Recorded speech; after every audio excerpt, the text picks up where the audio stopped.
बोल की. अगं चाललेत की काम. पुढं होऊन काय का स्वयंपाक पाणी केल्याशिवाय काय खायला पोटाला मिळते का सांग. 8 वाजेपर्यंत जर चुली पुढं नाही गेलं तर कोणी चुलीला उद घालत नाही ती.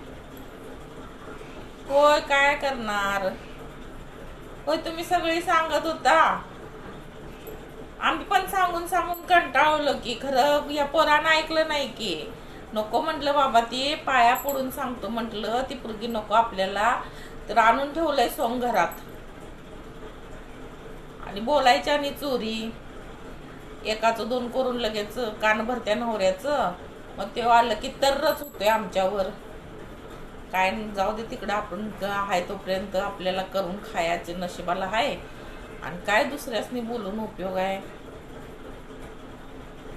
काय काय आयुष्यात काय नाही बघ.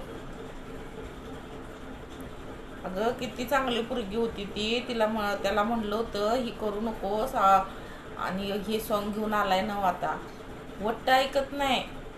स्वयंपाक पाण्याचं तर जाऊ दे मरू दे. ती मोबाईल घेऊन बसली की कानात ते हेडफोन घालायचं.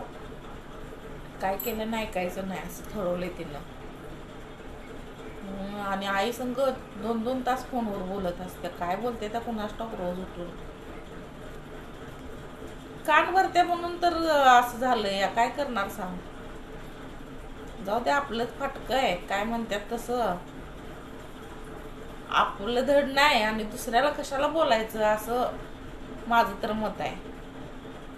आपलंच पोरग धड असतं तर ती कशाला अशी केली असती सांग बरं. काय का नाही. काय नाही नशीब. कुठलं नशीब मागून आलोय काय कळनाच झालंय वाटत.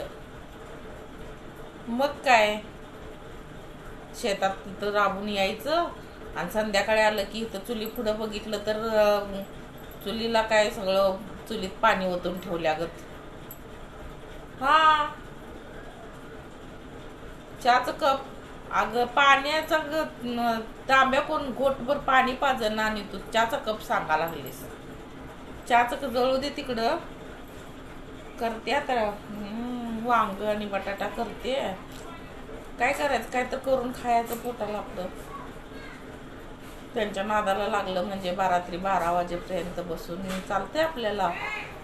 राबून काम करून आल्यावर भूक लागत नाही. होय, जाऊ दे. कुणाला बोलायचं नाही बघ. काय उपयोग नाही बोलून.